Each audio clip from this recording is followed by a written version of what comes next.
Hey guys, I'm Dov, and today I'm back with more Total War Warhammer 2 multiplayer action. We're here today with the cute, cuddly Skaven being super sneaky here. We've got a Master Assassin and an ESHIN Sorcerer leading a squad of Death Runners and some Triads.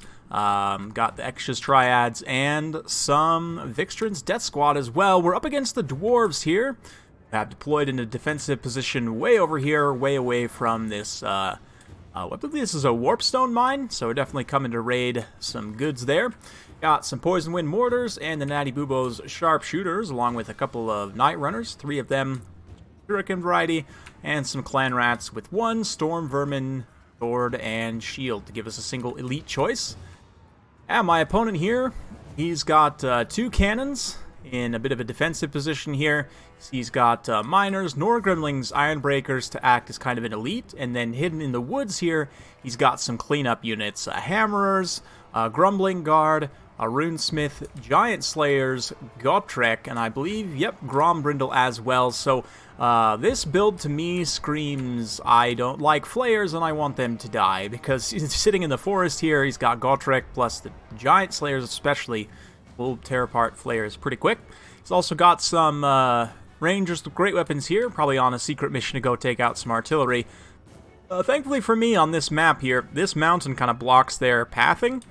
Because my units are close enough right now, he's going to have to kind of wait around here to go around and potentially get on the mortars. But you can see the Norgremlings, Ironbreakers using their blasting charges on the Night Runners here. Maybe not the best target for them to shoot at, although I'm perfectly happy to let them waste their ammo there. You can see Natty Boobos open up on the cannon here, and my opponent's going to do the correct thing, and that's actually drop the artillery, drop the crew from the artillery and pull them back so that the cannons themselves won't get destroyed.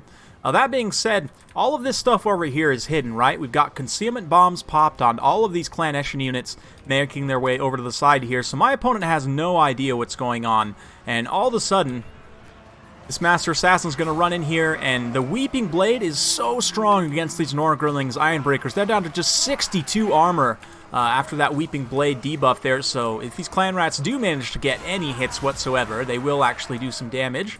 Not to mention the Death Squad's coming in. We get the Triad summon to go tie down some cannons here, and the Vixtran's Death Squad getting into these Norgremlings Ironbreakers, or sorry, not the Norgremlings Ironbreakers, the Grumbling Guard here with their nice green armor. Blends in very well with the background, but unfortunately they are getting cut to absolute ribbons here. You can see, again, down to 50 armor from that Weeping Blade, and the anti-infantry of these Death Runners, that strong melee attack as well, cutting through those Grumbling Guard quite well. We're pushing up and around the flanks with the rest of the ESHIN troops. Got that Poison Wind Mortar opening up. It is firing in to do some friendly fire on my Clan Rats there, but that's totally fine. That Norgremlings Ironbreaker is definitely a high-value enough unit that it's worthwhile for me to do so. Meanwhile, here we've got upgraded Armor of Darkness just to give these ESHIN's Triads a bit more armor. Although we're fighting Giant Slayers, it doesn't matter that much to have the extra armor. It's just nice to have for the non-AP shots.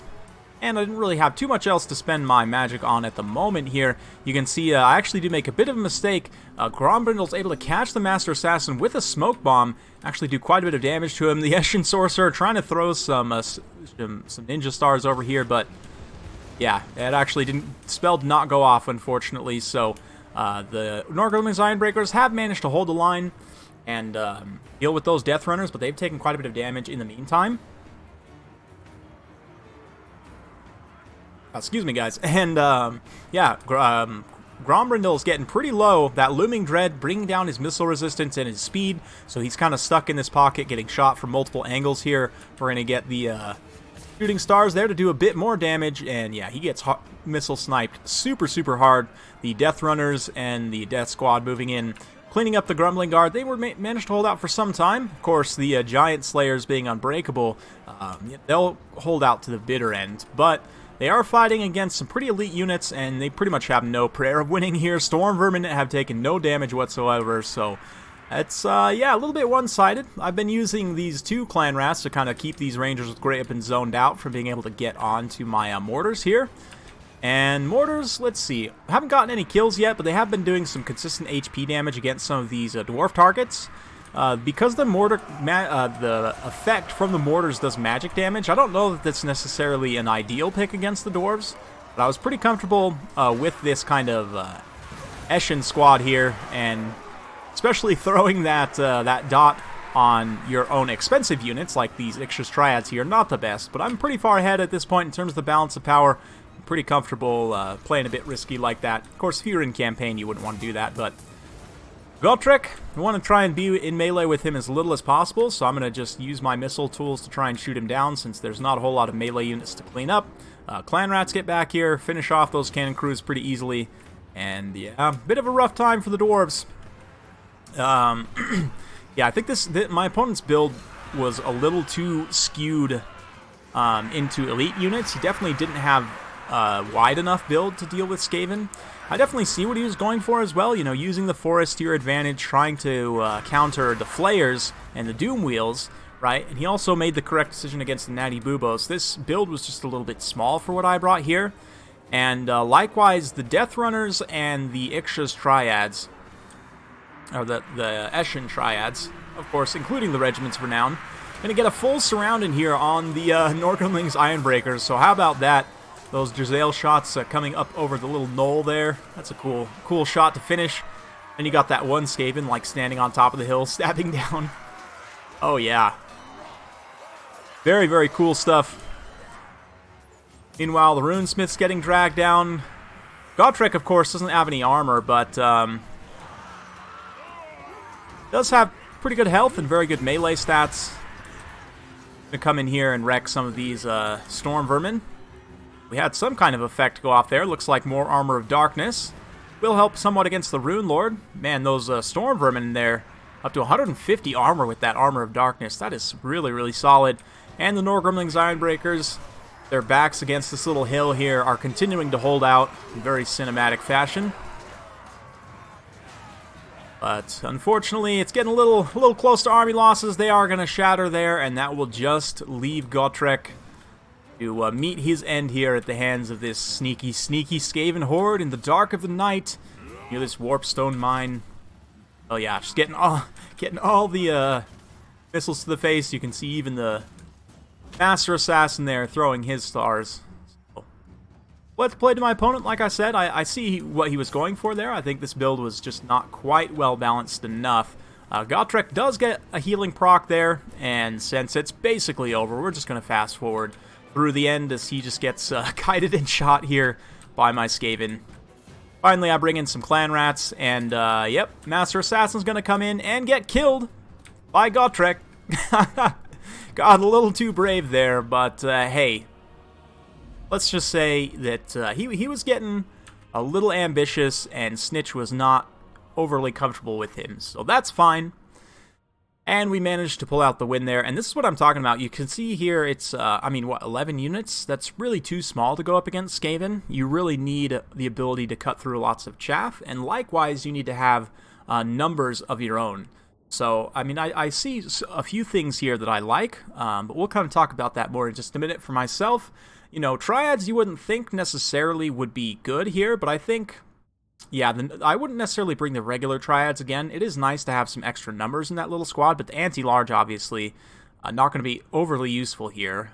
Thorgrim or a Rune Lord. I guess a Rune Lord on an anvil, because the missile resistance buffs isn't too far out of the realm of possibility here.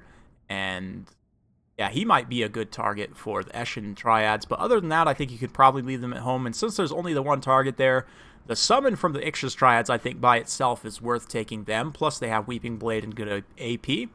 Got the extra Death Runners, the one Storm Vermin to kind of provide a little bit of backline, a backbone to this front line, I should say. The Mortars, I definitely think would probably leave those. I just wanted to test them out in that particular battle, and they did okay. They didn't end up mattering a whole lot.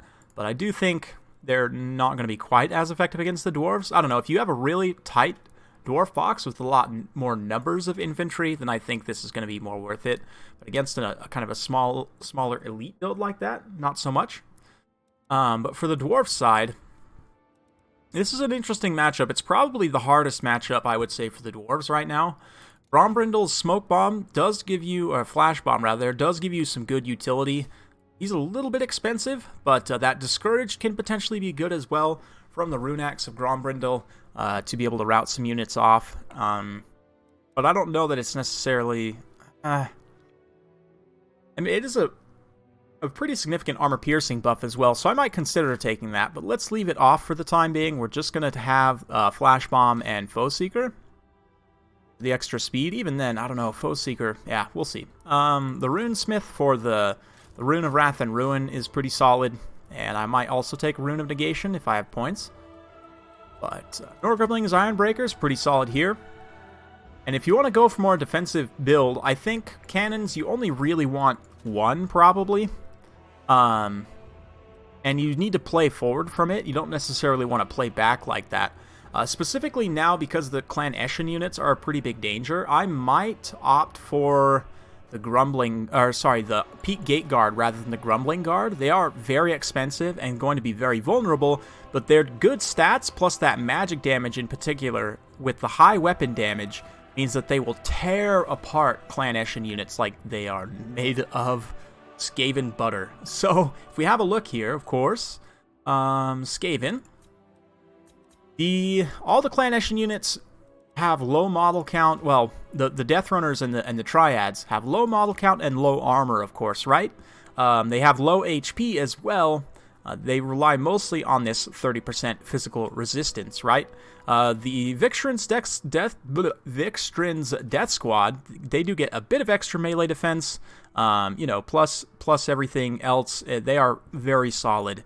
In terms of their defensive stats, but still, again, only physical resistance, only low HP, 54 models. The melee defense is really what they're relying on there, right? So if you think about that from the Dwarf side, these Peak Gate Guard have 57 melee attack, plus 55 weapon strength with magic damage. They are just going to beat the brakes off of those Clan ESHIN units. Now, the Peak Gate Guard will be very vulnerable to things like Rattling Gunners. They'll do good damage to Flayers and Doomwheels if they can get hits on them, but of course that's easier said than done, and that's one of the reasons why we've got some kind of speed debuffs here. But I might actually, on that note, come in here and grab a Thane as well, and grab this Rune of Slowness just to have that one more extra little speed debuff. The Ironbeard's Ring you can maybe take if you're going to be taking lots of blasting charges, or Iron Drakes. And Iron Drakes honestly aren't terrible here. Have one to roast out some Skaven hordes, but I'm a big fan of blasting charges. Miners with blasting charges, I think, pretty good here. Norgrumling's Ironbreakers also have some. So if we were to kind of build the rest from here, I'd probably want one gyro at least for scouting.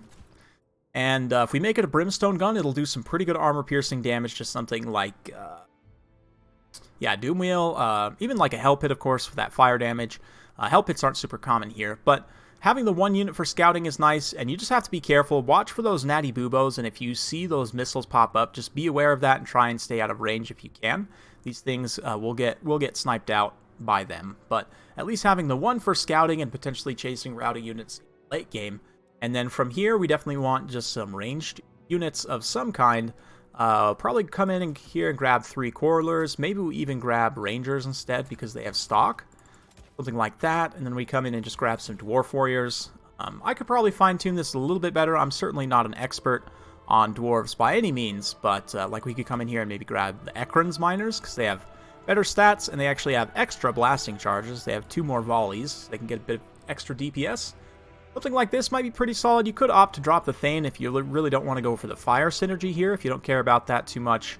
You could drop him. The Rune of Slowness is nice, certainly, but then that allows you to go a little bit wider. You know, maybe come in here and grab like the Ulthar's Raiders for that debuff. So there's some different things you can do. Definitely a tough matchup for the Dwarves, though, and let me know, you Dowie players out there, what you guys try and do in this matchup, because with the new Skaven DLC, they can go in a couple different directions, and it's pretty hard to game plan against them because of that. So hopefully you guys enjoyed watching. If you do like this sort of content, be sure to like, subscribe, hit that bell notification button, so every time I upload a new video, you'll be notified. Thanks again for watching, and we'll see you next time.